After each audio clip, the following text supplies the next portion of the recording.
Hello, and welcome to Calming the Chaos podcast, where we talk with people around the world who can help you find peace in a chaotic world.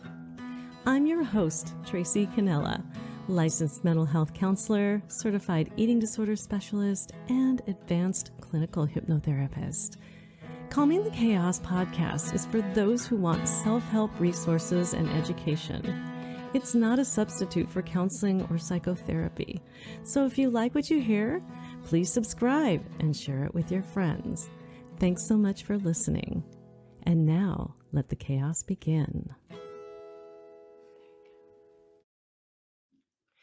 In this episode of Calming the Chaos, I'll be talking with Dave Combs, who is a songwriter, entrepreneur, and author of a best-selling book called Touched by the Music.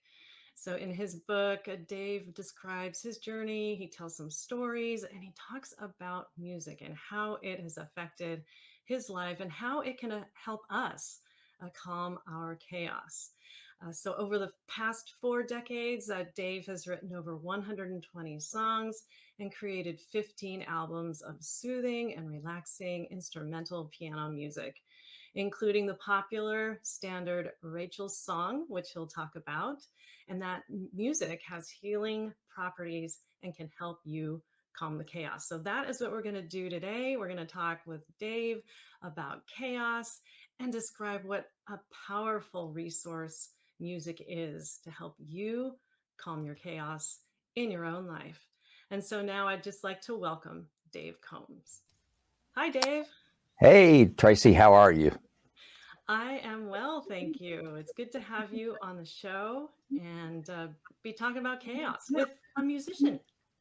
Well, when you were doing your intro for what your background is, I couldn't help thinking about all those many letters that I've gotten from fans of mine who describe their own inner chaos or the chaos that they're living through, and the connection that my music has had with that in terms of how it helped. I didn't say it solved all of their problems, but it certainly helps.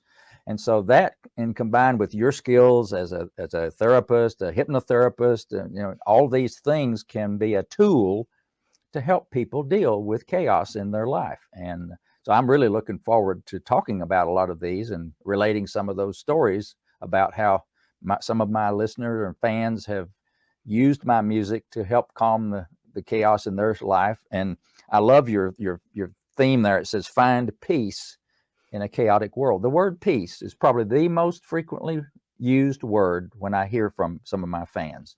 It gives them peace. Oh, your music gives them peace. Awesome. Well, so I'd just like to start by having you give the listeners a little idea of who you are and how you got started with music and recording music. Well, probably I should start all the way back to when I was born. I was born in East Tennessee in a little town called Irwin. It's right between in the valley, between the mountains of Johnson City, Tennessee, and Asheville, North Carolina. It's in a beautiful valley there. And my parents were both lovers of music. My mom and dad both played the piano, and my dad played by ear. He could read a little bit of music, but he would rather just sit at the piano and just play. And his mother, my grandma Combs, she was 4'8", born in 1894, and she could make some music. So I grew up around these people that loved making music. Her instrument of choice, you may have seen one of these. It's called an autoharp. Ooh, It's an yeah. old-timey instrument. It's very easy to play. Even, a kid can play it, but you just push one button and it'll play a chord for you. But that was her. She could strum that and sing and make music, and she also loved to play an old pump organ. This is, the churches back then didn't even have electricity, so they had a pump organ. You literally pumped it with your feet to get the air moving through the organ, and she could play that organ, and she played by ear too. So I grew up around music all my life, and I'm also grew up in the church environment. I'm a Baptist, so our Baptist church had music, a choir and an organ and a piano, and we loved to sing. So music was a big part of that part of my life as well. And even into high school, I participated in our high school chorus. We had our own little Mr. Holland's Opus person. Uncle Pat Alderman was our choral teacher. He inspired all us kids to love music, love to sing and make music. So that was through high school. In college, I was a math major, physics minor, so I was on the technical side for my education and programming computers, worked in the computer center. But also, I still kept up my music. I volunteered and sang in the university touring choir. Loved to sing with the choir. I sang still and still do sing bass, as you can probably tell by the tone of my voice. But so singing and playing was always a part. I conducted my home church's choir for part of the time I was in college. They pay me a little bit each week to help me a little bit through college, and I directed my church choir. And then I've got my first job, and that moved me to Winston-Salem, North Carolina, on the other side of the mountain. And I went to work for a company called Western Electric, which was a subsidiary of the Bell system, AT&T, Ma Bell they called it back then. And I was a computer programmer and worked in the technology side of AT&T and Western Electric for many, many years. And it was here in Winston-Salem that I met my wonderful wife, Linda. Linda and I have been married now for 52 years this coming June. So we've been together a long time, and she is a wonderful person. Now, she would make a wonderful guest on your program at some time too, but she's still working. She is now still the controller of the state of North Carolina in Raleigh, the state capital. Wow. And so she has 200 wonderful people that work for her doing part of the financial management of the state of North Carolina. She does payroll for almost 100,000 people in the state of North Carolina. So she's still very, very busy, very active. And of course, now I'm busy still with my music and my music business. And I've, as you can tell from over my shoulder to my book, I've written that. Mm-hmm. So I have a kind of a varied background we can talk a lot about, and I'm sure we can talk about the chaos that has come across our lives throughout these many, many years. And a lot of us, you can call it group level chaos. Things like 9/11, that was certainly chaos at a national, if not a worldwide level. Mm-hmm. Right now, the chaos that's going on in Ukraine. I mean, my heavens, that is heartbreaking to watch that chaos unfold. So there are lots of examples of chaos that have occurred in our lives, whether it's on a global level or even in a personal level, where you have a loved one that is very, very ill, or you lose a loved one, or those kind of things can introduce chaos into your personal life as well. And those are the points, I think, is where the intersection of my music has really paid off, is where the person has been dealing with personal chaos in their life, and they need something to help take the edge off of all that distress and stress that's going on in their life. Mm-hmm. And I'm sure you being a therapist and somebody who deals with people all the time that have this kind of condition, you can appreciate how much they're searching for anything, whether it's through words of wisdom from you, or hypnotherapy, or whether it's sitting in to calm themselves down, put on a headset and put on some of my music and just sit there for maybe 10, 15, half an hour, whatever time it is they have, and just let the music lower all those nerve endings down in their body, and they can relax and calm down and come back to earth, so to speak. And it is very therapeutic. And man, I've heard from over 50,000 people, Tracy, over the years, who have wrote me and told me these stories of how the music has touched them. And that's why I wrote the book.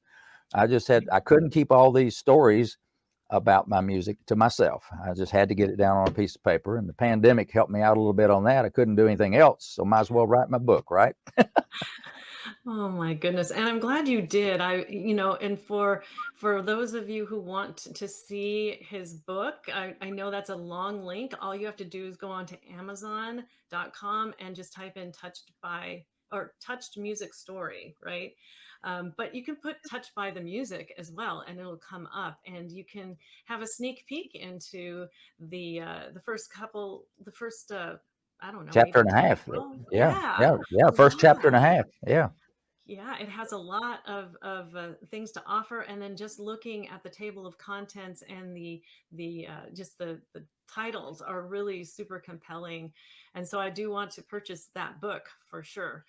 Haven't gotten around to it because I've got tax chaos this week, and it's been extra chaotic in my mind. It's probably not near as bad as I'm thinking it's going to be, but being a business owner and having that I'm really I told my husband this morning maybe I should put on Rachel's song and see if it actually helps my nerve endings calm down.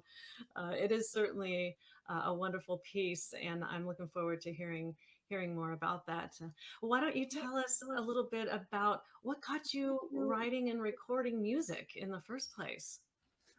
Well, I was 30, this is hard to believe, but I was 33 years old, coming up on 34, before I had written any music of my own. Here I had been involved in music all my life up to that point, even directing church choirs. I had, I had access to musicians. If I had written something, I had an automatic play to have it played, of course, but it never occurred to me.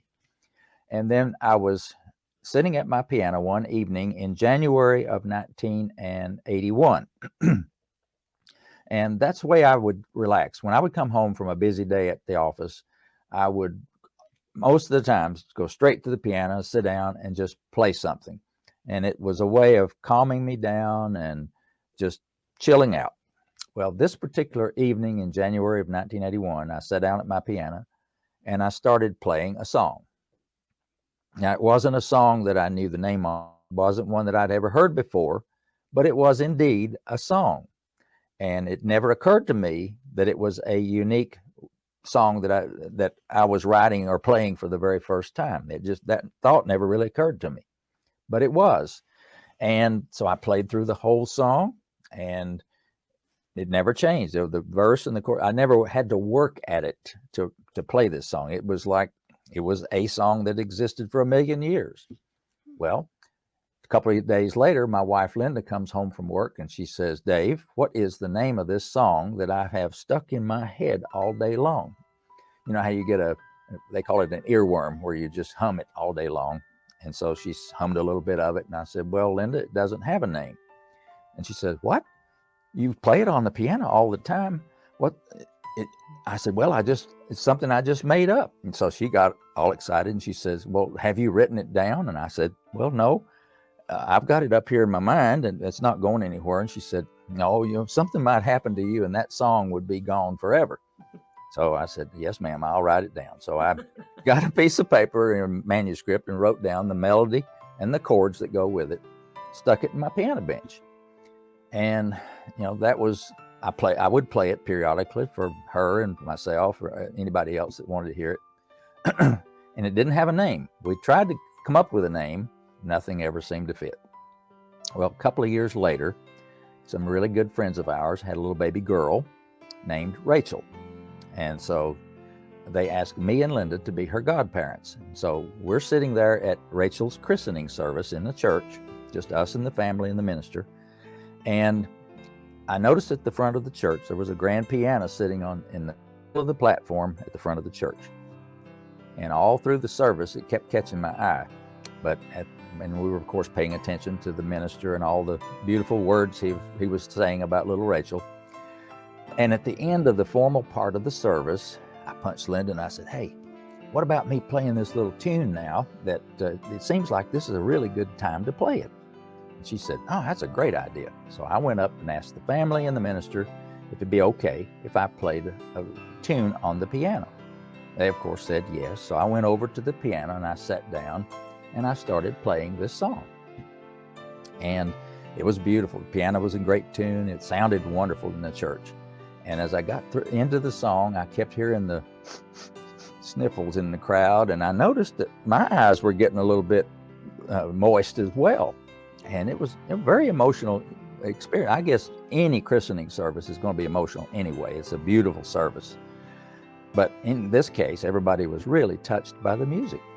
And so at the end of the song, even before the piano sound went completely away, I looked over at little Rachel in the arms of her mother and I said, "From now on, this song will be called Rachel's Song in her honor."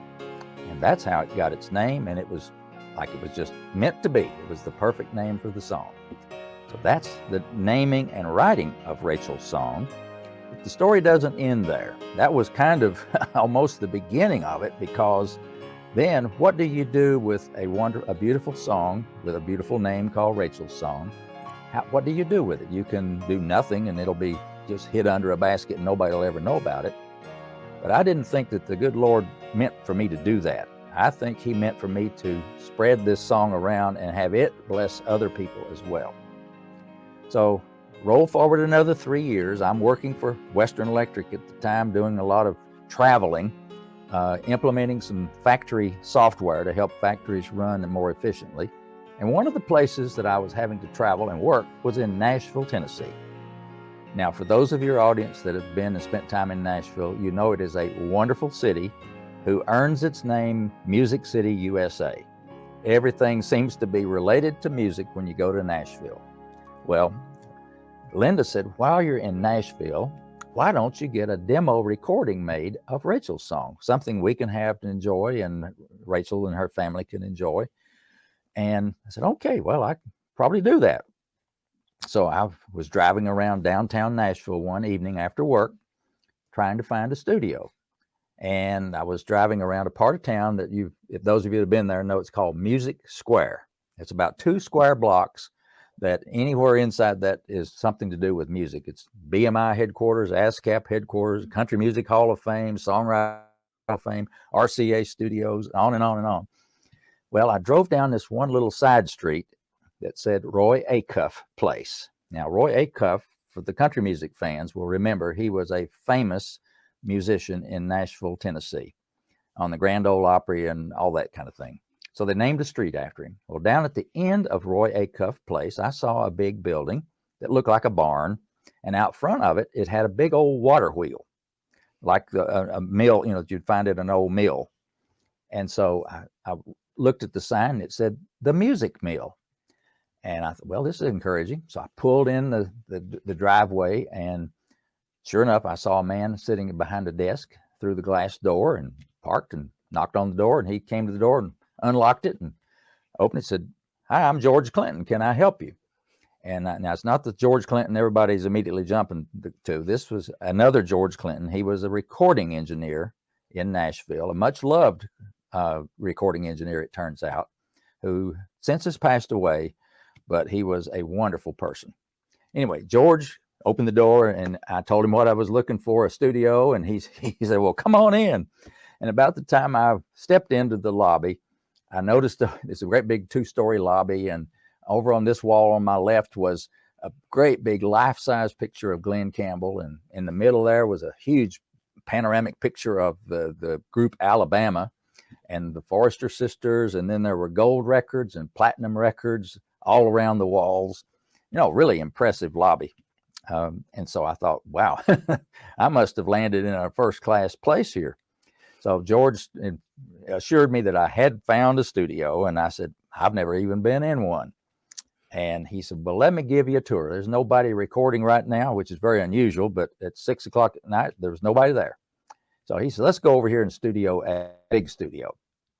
I went into the big room, and gosh, you could put an orchestra in that room. It was huge. And over in the corner was this 9-foot, grand grand piano, and just an impressive room.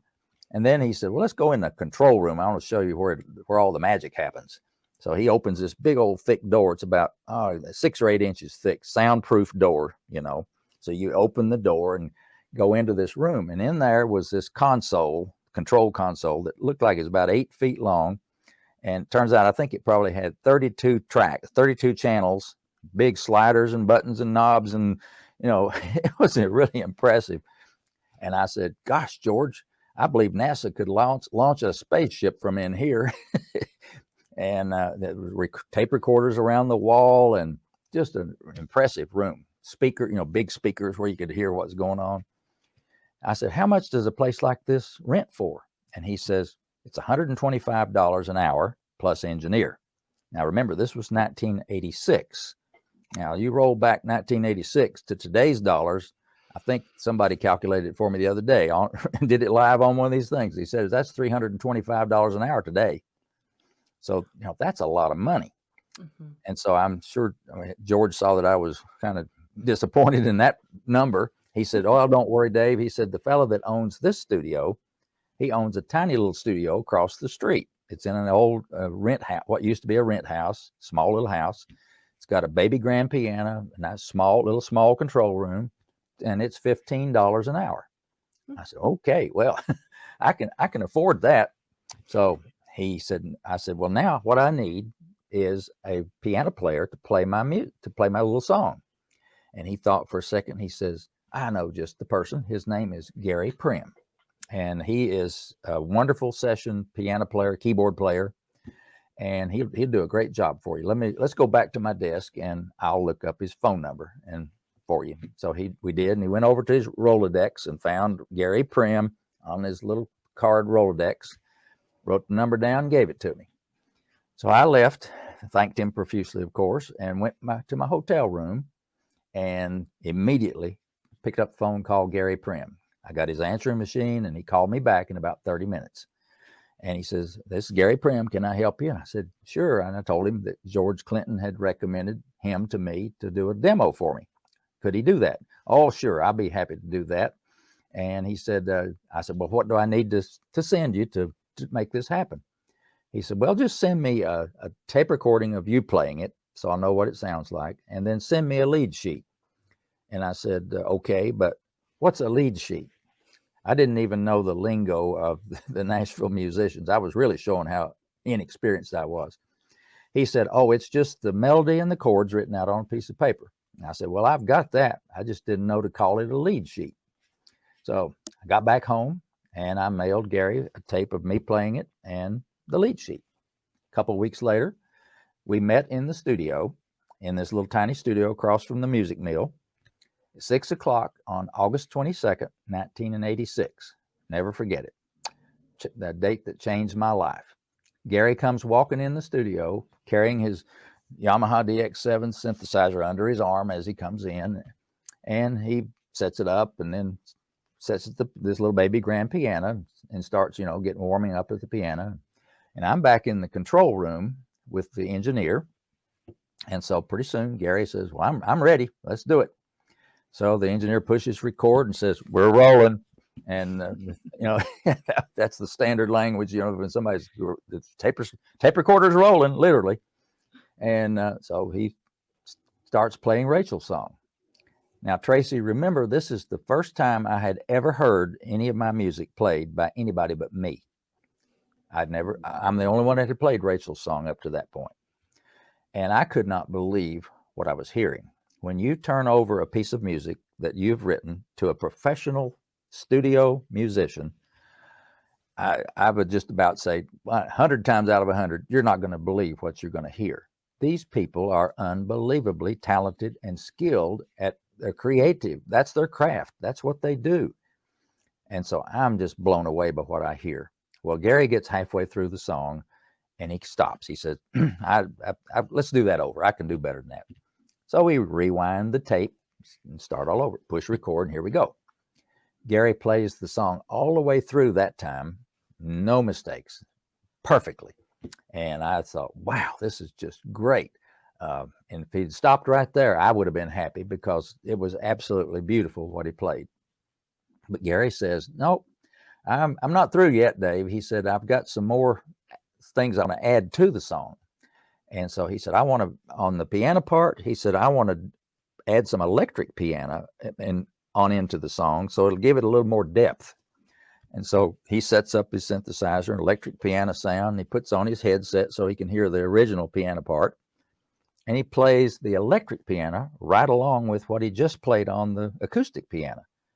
Nailed it. I mean, there was none of this note. It was boom. The notes were right on top of each other, the same as if he was playing it on the original piano. And that's the mark of a skilled session piano musician. Their sense of timing and feel is unbelievable. So he played the electric piano part on 2 more tracks. Then he said, "Well, I think this song needs some bottom and some top. Let's add some low strings to give it some bottom." And so 2 more tracks, put the headset on, switch it to the string sound. He plays low strings. All right, I'm going to put some top on there.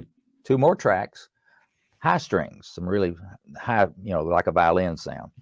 So he did that. Then in the middle of the song, right before he did something that I did not do on my arrangement, his arrangement played the verse and the chorus twice in the key of C. And then the third verse, it instantly goes up to C sharp.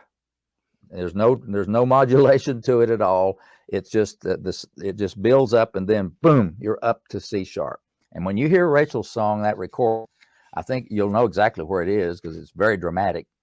And at that point, he says, I want to add some horns into the song to give it a little build up here. So he did, and that was 2 more tracks. So then he says, I think that's about all it needs. So he comes into the control room. We're all standing there, and the engineer rewinds and plays all of this combined now back together. I cannot believe what I'm hearing. I had never heard a song that sounded any better on the radio. It was unbelievable. Gary was pleased with it, so I wrote him his agreed upon a check for the fee that he wanted to be paid for it, and he left. And when he left, I did not know that I would ever see Gary Prim again in my life. I mean, that was in my mind, kind of a one. I'd only written one song, and that was it. But I did not know that that young man that walked out that door would be a huge part of my life from that point on, because he and I went on later in our lives to record over 170 songs in a studio, 15 albums of music that we created. And he and his family, I watched his family grow up, his two wonderful kids, his wonderful wife, and Gary. He is a dear friend and like a brother to me. He is just that kind of a person. And so that one night in August of 1986 really changed my life. But at the time, I didn't know it. But that's how the song got written, named, and recorded. Oh my goodness. What a story. And to think that that was the start of a new relationship too for you that was really super powerful, and just as powerful as the music, I imagine, right? Yes. Now the Yeah. chaos part of this enters in when I began getting it played on the radio. And so therefore it got exposed to a lot of people. Of course, I didn't even know, it could be anywhere, and it could be in any circumstance. It got played on one radio station very quickly here locally, and it caused such a commotion there at the radio station. It caused their switchboard to light up with phone calls, and the station manager called me and he said, I've never had this happen to me in my life of 22 years in radio. And so he said, this song is really special. So I got busy getting it played on radio stations all over the whole country. And so I would call radio stations, and then I found out that some radio stations got their programming from a program company called Bonneville Broadcasting. And that fellow at Bonneville loved Rachel's song, and he programmed 200 stations all at once. So when he put it in the playlist, it went to 200 radio stations all over the whole country. And then I started getting fan mail. People writing me these letters of saying that I heard your music on the radio and it meant so much. Now, one of my very first letters has kind of a tie into chaos, because this lady, she was in Atlanta, Georgia around Christmas time, and she said she was stuck in a traffic jam in downtown Atlanta in Christmas rush hour.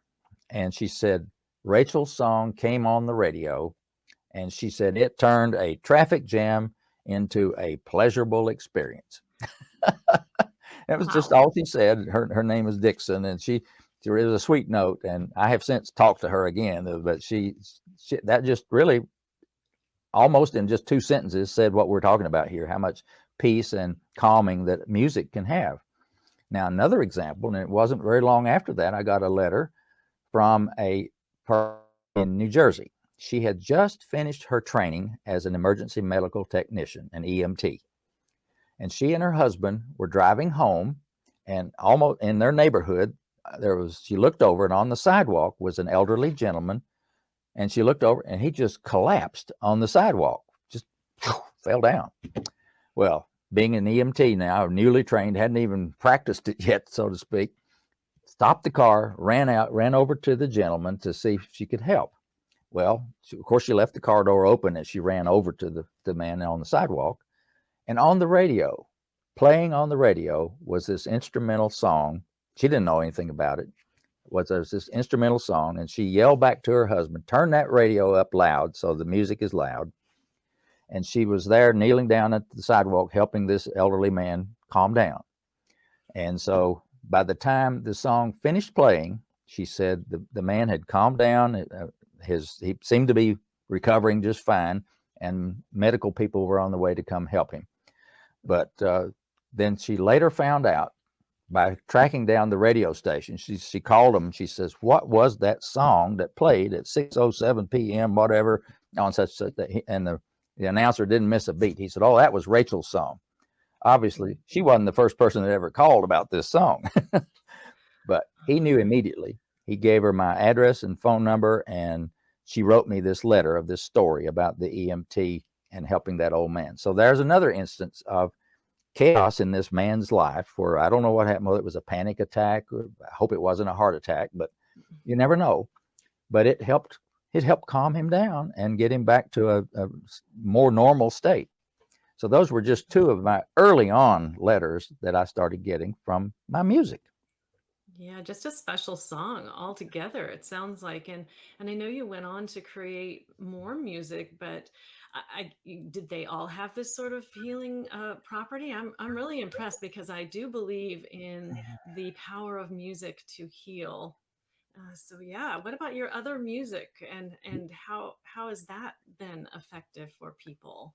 Well, yes, I've gotten letters from over 50,000 people about my music. Not all of them, though, are about Rachel's song.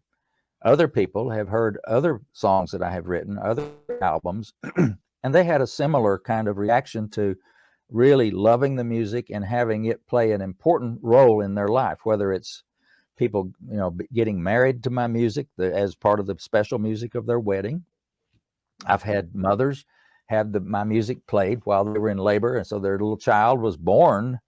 First sounds he ever heard, besides the hospital and her mother and father and the doctor, was my music playing.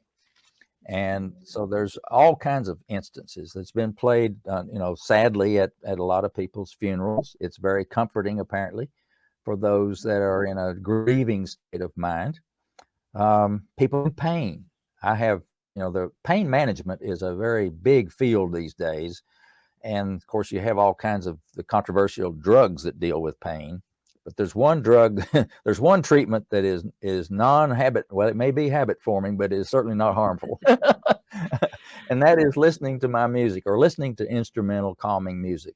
Because one thing that happened to me because of that, it resulted in an article that I wrote for Guidepost magazine. This little magazine, published in September of 1994. The article that I wrote for the magazine is called Two-Part Harmony, and it was co-written or ghost-written for me by a lady by the name of Roberta Messner. Now, you can Google Roberta Messner, Messner, and find articles written by her and her own story. She has, I forget what the name of the disease is. It used to be called elephantitis, but it's the disease that attacks your skin. And she had to have, I don't know, 25, 30 surgeries to remove these growths. It's grotesque, but it's very painful. She called me, and I happened to answer the 800 number that day. And she called to tell me how much my music had helped her through her surgeries and through her pain. And she was just so grateful about how much the music had helped her. And then when she got me to telling her my story about how I wrote Rachel's song, and it had enabled me to quit my job at AT&T and do my music full time and all these kind of things, she said, "Wow, that's a really inspiring story." Then she tells me, "I'm a writer for Guidepost magazine." So, "Oh, really? Okay."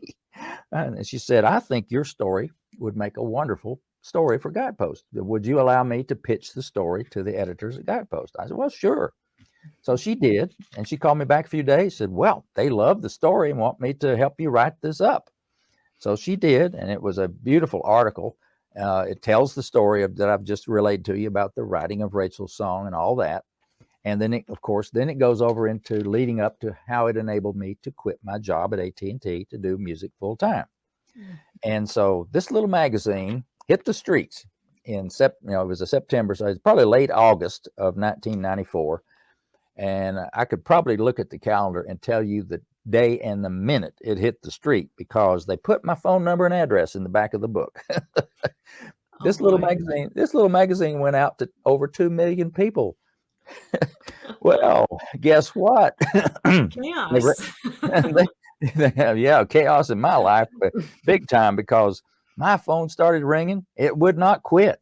You could put your hand on the receiver and pick it up. Somebody's there constantly. I heard from over 10,000 people in less than 2 weeks. My dear mailman came down the driveway dragging a big old canvas bag of mail one day.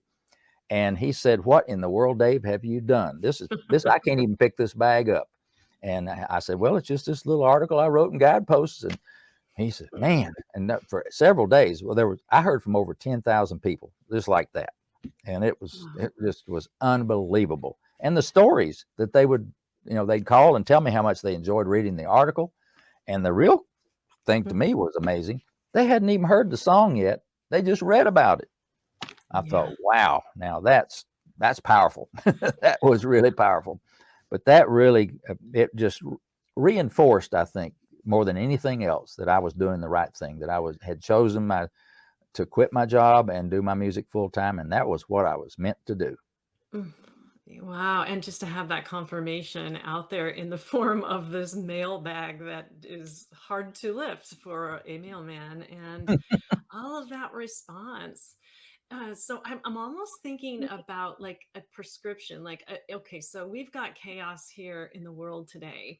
So we are just sort of coming out of a 2-year pandemic, or maybe we aren't. We don't know what's going on with the pandemic, and a lot of people are in kind of chaos. I'm wondering, do you have a prescription for that? Do you have a musical prescription for people to help people to get through the pandemic, or what's left of it? Well, I'll tell you what I did do. You will recall this back, I think it was probably around April time frame 2 years ago, when all these news stories came out about when the lockdowns occurred, how much it affected the people in nursing homes and assisted living facilities. I mean, here are these elderly folks living in their rooms by themselves in these facilities. Now, my mother, the last 2.5 years of her life, lived in an assisted living facility, only about 3 or 4 miles from my house here. So I would go every day to see my mother and visit with her. Her mind was sharp. Her body was a little frail.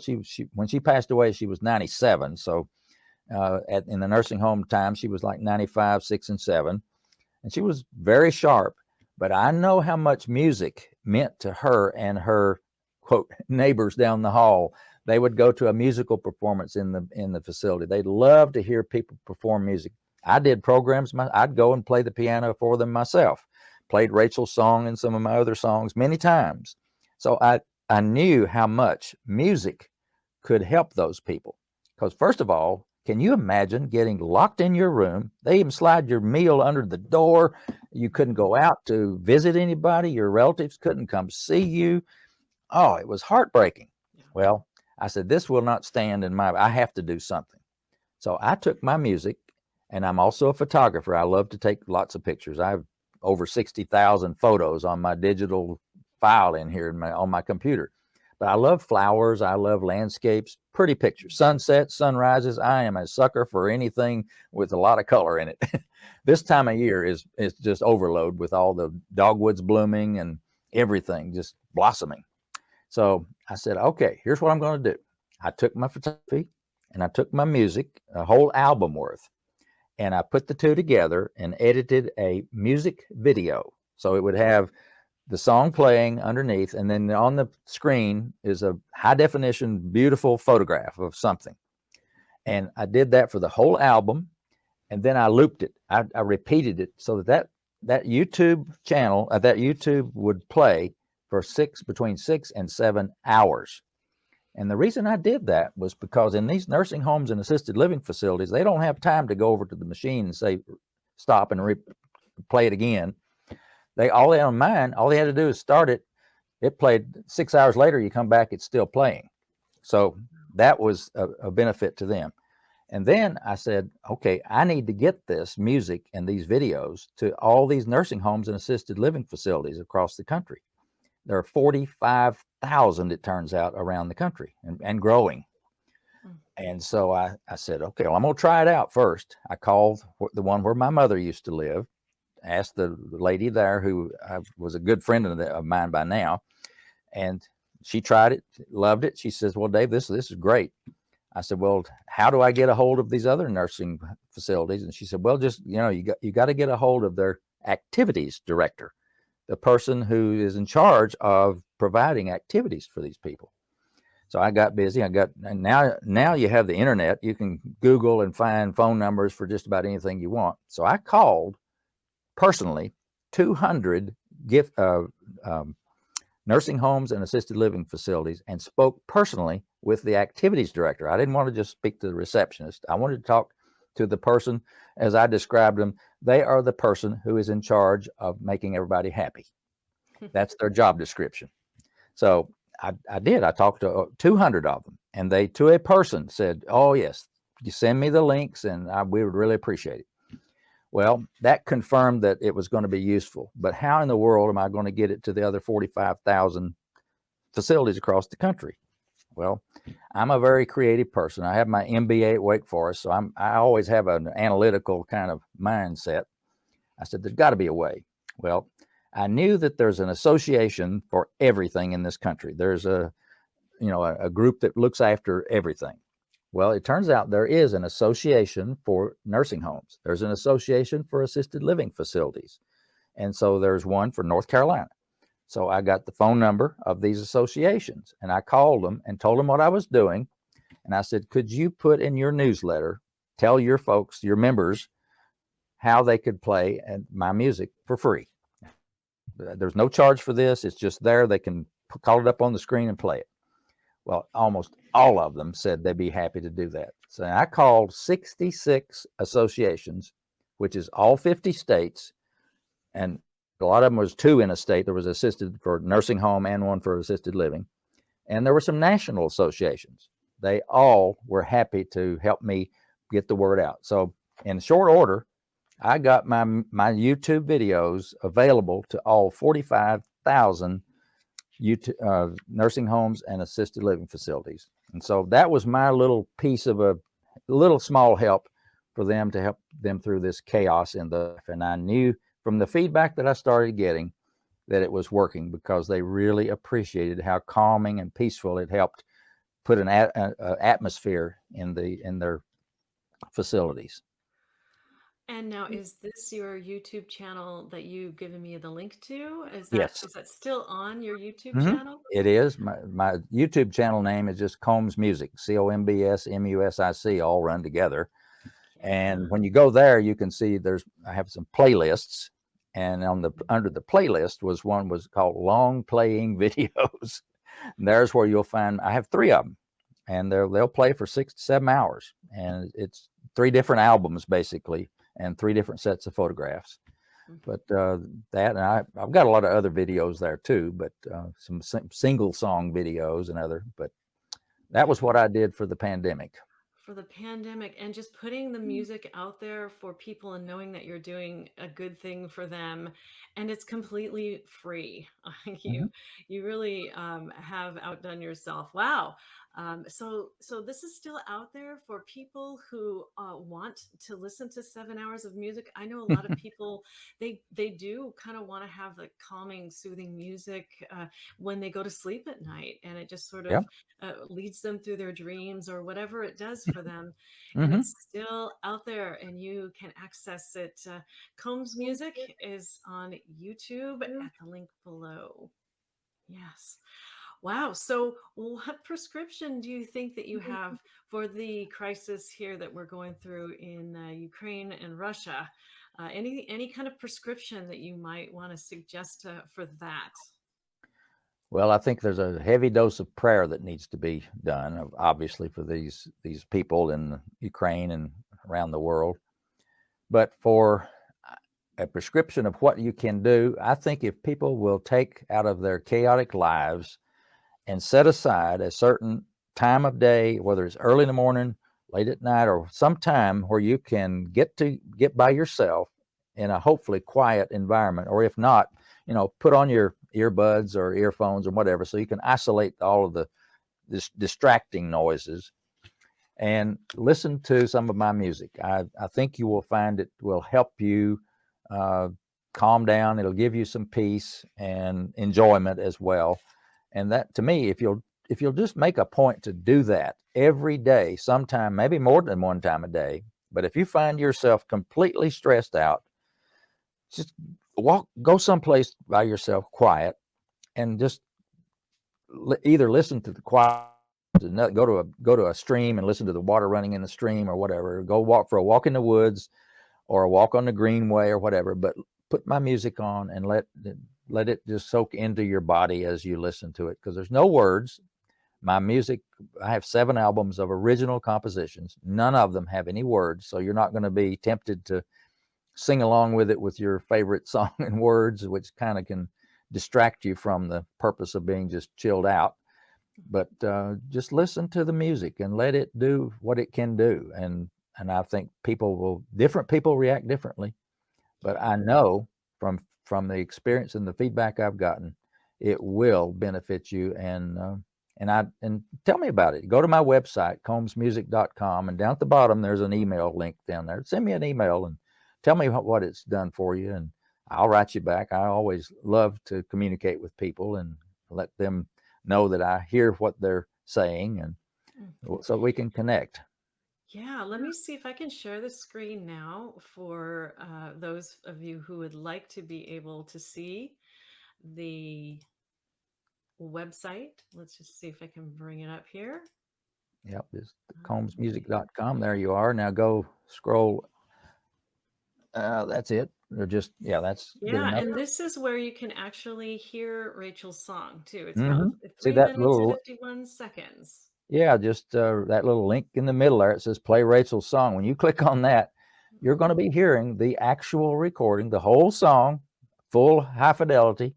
It's not a sample. It's the original. Now, I will want to tell you, and then you can read about it in my book in detail of how I recorded it, in more detail than I told a while ago.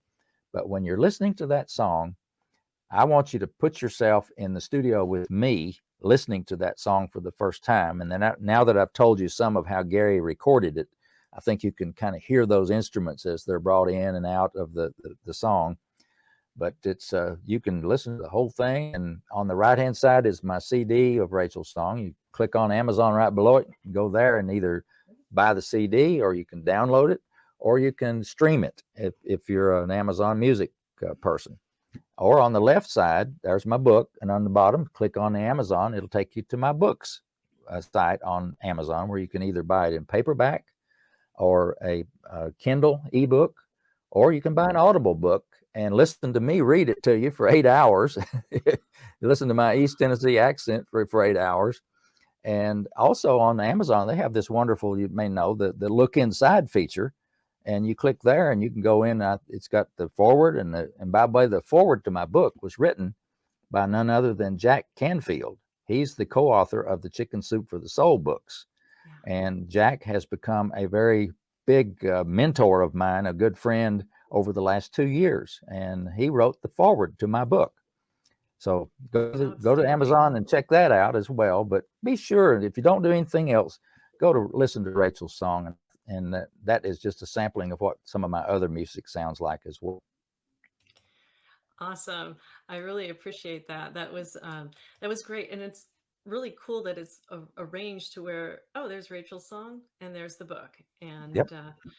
and yes, there is a free sample of his book at the Amazon.com. Just type it in, or remember that big old link right there. So, yeah, yeah. And I think on the other part of your website here, let me see if I can bring that up. Yeah. So Yeah. there, There's a lot of this music on that. Exactly. So you actually have the sample of Rachel's song, but you also have the sheet music, the Yes, instrumental book for piano, if you are indeed a piano player and want to know how to play this song, right? exactly. Now, I have 11 piano music books, and these are not just, these are exact transcriptions of what Gary played on the recording. And when I was learning to play the piano growing up, when I would hear a song like, the theme from Love Song that was performed by Henry Mancini, I wanted to play that. So did everybody else that was a piano player. Well, Henry Mancini came out with the sheet music. Well, the sheet music was exactly what he played on that recording, which was wonderful because then I could sit at the piano and I didn't sound exactly like Henry Mancini, but it sounded really good. So I intended that all of my sheet music would be note for note exactly what Gary played on the recording. So and I have a sample page there of the first page of Rachel's song, and there's another wonderful company now that is digital.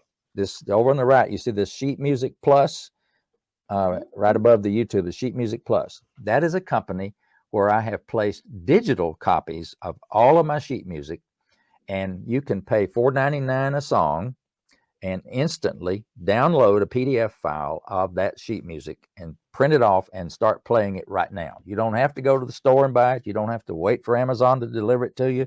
It goes right to your computer. You print it, and there you have it. And so today's technology really allows my music to be available anywhere around the world instantly. And so I have all of 7 of my original composition albums transcribed note for note. I have 4 albums of favorite hymns transcribed note for note. And then on further down on the screen, there's an album called Celebrate Freedom.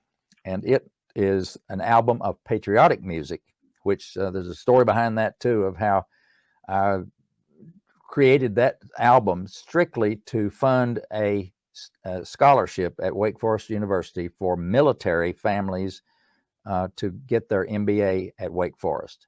It's an endowed scholarship funded by that album. It's called Celebrate Freedom. It's coming up pretty shortly here, right after a couple more on down there, but it's basically I think it's right after first Christmas, and There it yes, there it is. is. Here it is, Yeah. and so it has patriotic songs, and that one funded this scholarship. It was funded in I think it was 1991, and we have given out 27 scholarships to MBA students, all of whom had a military connection. They either had just come out of the military, their spouse was in the military, some military connection.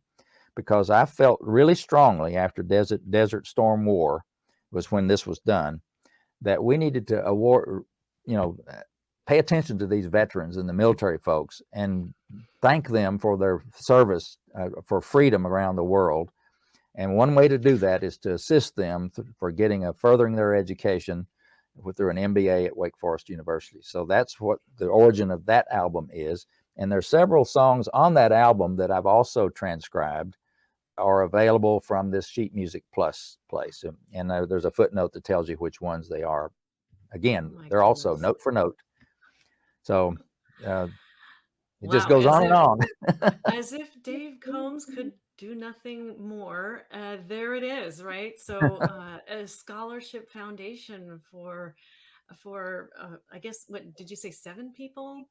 27. 27 people have 20, taken this it's been scholarship. 27 years, and every year they have awarded a scholarship to a student. Oh, wow. Yeah, so many good things. And yes, as you could see as I was scrolling around on the website, there's quite a volume of music there, and all the sheet music can be purchased. So Mhm. And it's so you ask cool. about the chaos and what prescription thing. If you play the piano like I do, and maybe you do as well, I'm not sure, but those that play an instrument, playing an instrument is also extremely therapeutic. If you want to get your mind off of something else, of some troubles or the chaos, sit Mhm. down at the piano or whatever instrument you play and just play something. And I think that alone will help calm you down and give you more peace and whatever. And so I'm hoping that maybe some of my sheet music might be an encouragement to sit down at the piano and learn to play some of these very peaceful, calming songs. Yeah, or whatever it is. I know I have a listener who says she plays the spoons and she's never played them for me, but she's out there somewhere with her spoons. And yeah, whatever it is that you want to play with and be musical. I have a couple of sound bowls over there, that you just put little ring Mhm. around there and it has a nice little tone. I have a guitar and a saxophone that has a lot of sounds, and I've got a synthesizer, probably much like Gary Prim had when he came in that day and did all of that stuff from his synthesizer. Yeah, you'll notice right back here over my shoulder, that is a synthesizer back there, along beside my piano. Mm, Wife Linda will play the piano, and I'll get at the keyboard, the synthesizer, and we play together. mm. And sometimes we'll put on a CD of some 60s doo-wop music or something, or just tell Siri or Alexa to play something or other, and we'll play along with it and just make some music. That's a wonderful thing to do to relax and enjoy each other. Well, one last question for you is my tax situation. So I'm so stressed out about just these government entities and doing everything right. And I've got all this chaos. I was talking to my mom about it on the phone yesterday. So I've vented to pretty much everybody, but I'm going to call you Dr. Dave. What is my prescription for calming my chaos for taxes? Is there an album for that? Let's go back to the screen Well, share and see if I can well, see. let's see. My second instrumental album its title is called Beautiful Thoughts. If you go way up towards the top there, it's called Beautiful I Thoughts. thought I remembered seeing that. It was It's really, really, it uh, was, and it it's kind coming. of attracted, yeah, Whoa, right right here. there. That is the second album I ever did. Has beautiful songs on it. I enjoy playing those songs, over and over and over. But here's what I want you to do. I want you to thank yourself for keeping detailed, accurate records for your business. Your Schedule C is going to be perfect. All those expenses on there are going to be.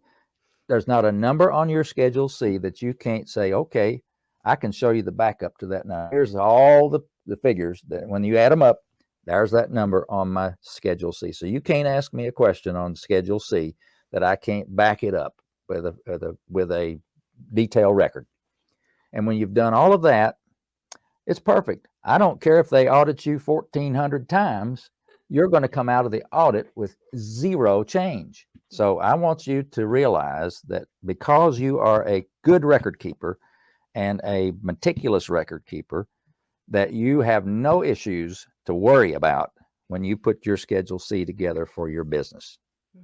And then when you're listening to music, you're just thinking beautiful thoughts and say, I've got it. I'm going to file it. I'll get my refund or whatever it is. It's going to be perfect. Oh, beautiful That's thoughts. that's my prescription for you, Tracy. Oh, I so appreciate that. I really do. And I mean, just hearing those what we call in hypnotherapy, these positive suggestions. This is going to happen. You are going to be okay. Really helps because I do that for a lot of people, but I don't get the pleasure of having people do that for me. So I really appreciate that. Well, I won't claim to be a hypnotherapist by any stretch of the imagination, but I can give you some good suggestions and hopefully some encouragement anyway. Absolutely. Well, it was a pleasure having you on the show today. I'm going to go ahead and put your website up here again. It is combsmusic.com. And if you want to experience YouTube and some lovely music and hours of it, you can just go to Combs Music on YouTube. There's also a Facebook group here. And I don't tell us a little bit about what this Facebook group does. It's really just my Facebook business page. I have a personal page for Dave Combs, but also on Facebook, this is kind of my business page, if you want to think of it that way. And I just named it after my book. I called it Touched by the Music. And so when you go there, you'll just find postings from me. I like to post a lot of these podcasts that I do appear on.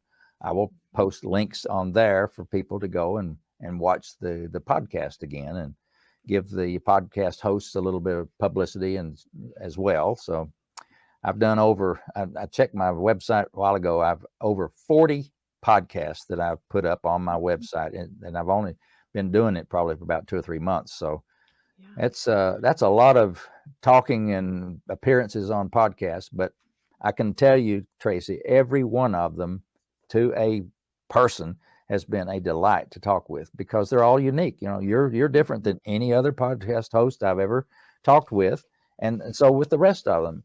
But they're always there must be something about being a podcast host, because you all are magnificent, wonderful personalities and a pleasure to talk with. And the same with you. This has been really, really a lot of fun, and just wish we had more time to go into it even more. But I know people have other things they want to get done, so we will let them do that. Well, one of the best podcast interviews I saw you on is the one with Jack Canfield. And so, what I'll do is in the show notes, I will link to that one below, because I think everybody needs to probably listen to that one. It was just outstanding, and just to Thank see you. the both of you on screen too is it was just absolutely cool. And then you wanted to be on my show too, and this is just a small channel, but we really like. I mean, I think I have the same intention in my heart as you do. Is I want to put as much stuff out there to help people for Hmm. free, that I can do. So Hmm. so yes, Dave Combs, thank you. And instead of doing my regular outro that I usually do, I'm going to put something, if you don't mind, if I can use Rachel's song and just put it Absolutely. to a little bit of a little ending bit, and then we'll go into that, because I really believe that the people should hear the song. I agree. When you more than welcome to do that, and thank you for doing that. Actually, Yeah, great. All right. It was great seeing you today. You take good care and have a wonderful bike ride in your wonderful sunny weather in North Carolina. I will do that. Thank you so much. All You right. have a great rest of the week. All right. Thank you.